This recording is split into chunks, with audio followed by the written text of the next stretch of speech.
To the NFL now, where the countdown is well and truly on until the start of the 2024 draft, which you can see overnight tonight live on Sky Sports. Neil Reynolds is back with us in the studio, having talked at length about quarterbacks in the last hour, and in particular Caleb Williams. But also, you touched on this when you were last with us, that there are plenty of good wide receivers to be had this year too. Yeah, and this is becoming a thing that's more and more of a trend in the NFL. College football is much more pass-happy as well. It mirrors what goes on at the professional level. So young wide receivers are coming in all the time. But Marvin Harrison Jr. from Ohio State is the top of a list of, we could have maybe 5, 6, if teams get really desperate, 7 or 8 wide receivers. I think it'll be about 5 or 6.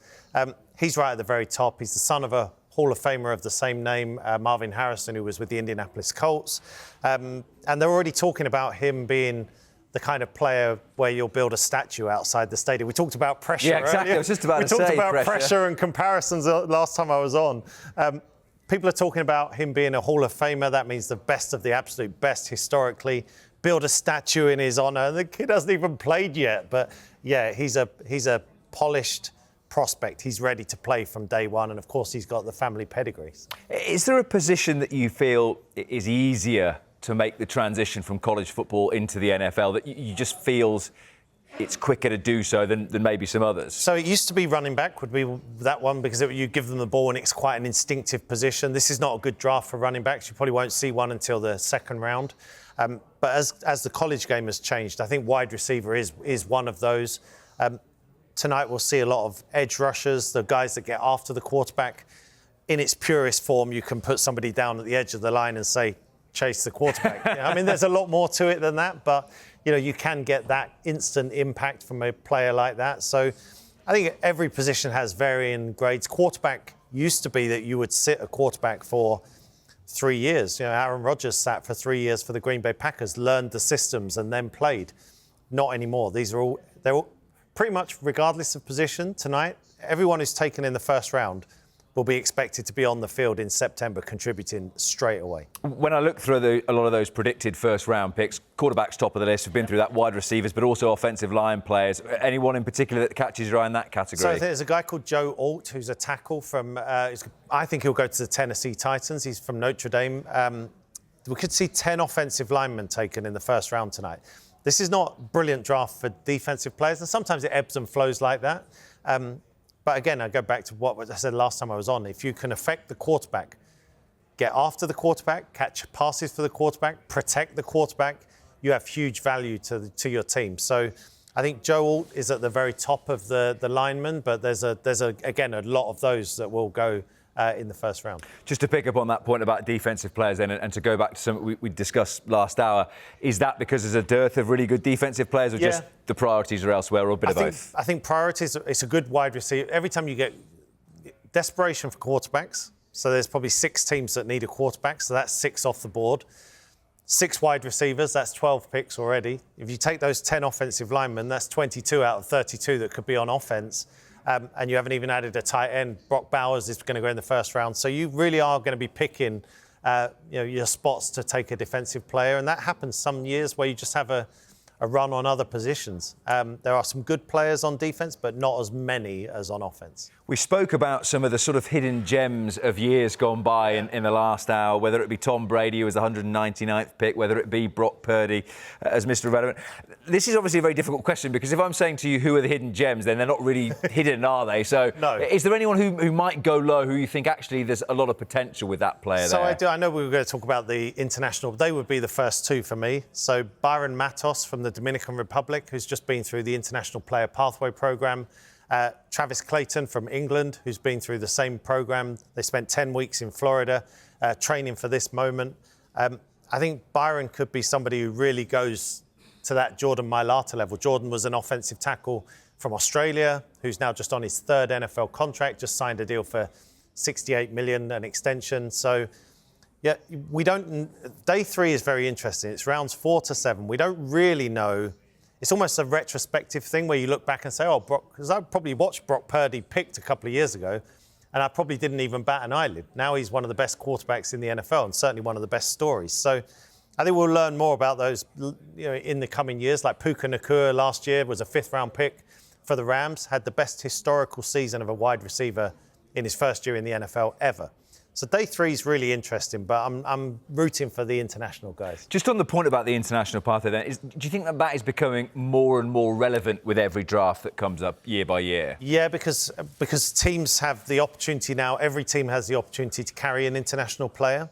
So they can sign, depending how long they've been out of the high school age, some can be signed straight away. Lewis Rees-Zammit, of course, most notably, was signed straight away by the Kansas City Chiefs. Byron Matos and Travis Clayton have to go through the draft process. If they're not drafted, they will be picked up by a team as free agents. But yeah, the NFL has no boundaries anymore. If they think you're good enough, they don't care where you come from. So that's the exciting thing. And what's great about that player pathway program, they had 16 players in Florida this year. Only 2 had American football experience. And the rest, in 10 weeks, were given a crash course in American football. And here's Lewis Rees-Zammit already on the reigning Super Bowl champion Kansas City Chiefs. How tough do you think the transition will be, though, when he gets there to the Chiefs and it starts getting serious? Yeah, I mean, it's always going to be a huge transition. When you think that players play in high school for 2 or 3 years, they do 3 years of college football as well. What Lewis has is elite, world-class physical skills. They look like good physical skills, to be honest. And he was right at the very top of his game. I know he's taken to it very quickly. It's a small world, American football. So my son, George, was his coach at IPP and was the one throwing passes to him in Florida, getting him ready. Taking all the credit, basically. I'm trying to take some, but I really can't take any. Maybe a cut of that first contract, I wouldn't mind that, yeah, absolutely. But what Lewis is a really hard worker, really talented lad, multi-talented in terms of how he could be used in the NFL. He could be a return man, he could be a running back, he could be a wide receiver. And what's interesting with him, how he's going to be used by the Kansas City Chiefs and their head coach, Andy Reid, first. But second, how many other elite athletes who are already established in their sports are now going to eye the NFL? That's what I wonder. Because if you think about Lewis, Wales rugby star, scored 5 tries at the World Cup, absolutely at the top of his sport, could stay there comfortably for the next 10 or 12 years, has decided to chase an NFL dream. So I think more will follow. It's going to be a fascinating time for international players. I think we're going to have a look at your predictions then for the draft. This is the big moment, which could, by tomorrow morning, make you look either very good or I feel like less it might so be good. Relatively predictable at the top. I think number 1 we've locked in, haven't we? Caleb's got it. But just take us through the other 4 names on that one. So Jaden Daniels is a very explosive, athletic quarterback, a bit like Lamar Jackson of the Baltimore Ravens, can run as well as pass. It gets interesting with New England because they could trade down because they need a lot of help, but they haven't found the answer since Tom Brady left. I was going to say, being a quarterback drafted by New England is even bigger pressure, isn't it? But Mac Jones has been there as a first-round pick. You never want to be the guy who replaces the guy. So Mac Jones has done that. Now it's Drake May's turn. Arizona, again, need a lot of help, so they could trade down. And a team like the Minnesota Vikings, I have Minnesota coming up to 5 with the Los Angeles Chargers because they need a quarterback. And as I said, you can trade picks and move up and down. So someone like Minnesota would have to give up their first-round pick next year as well to move up this year. But I think Marvin Harrison Jr. is too good to ignore. So that's why the Cardinals stay put.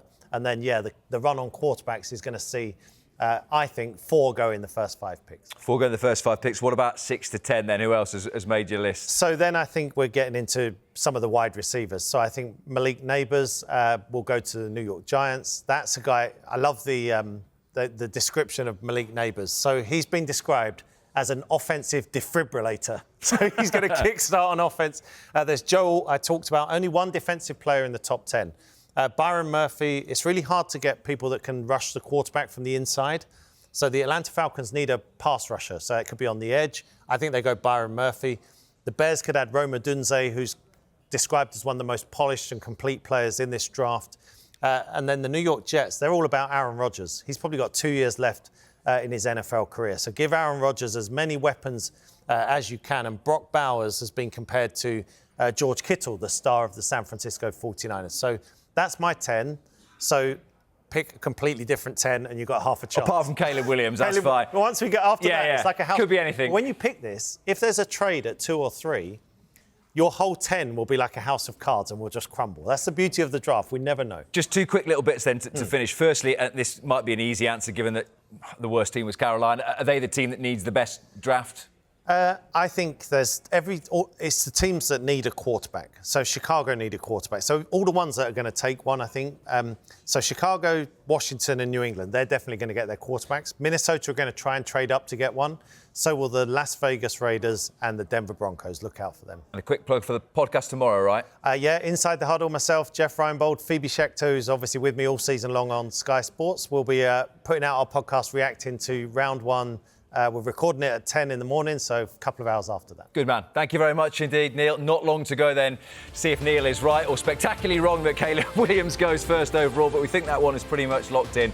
Live coverage of round one, live Sky Sports action, 1 a.m. in the morning, and we will also have coverage of days 2 and 3 as well.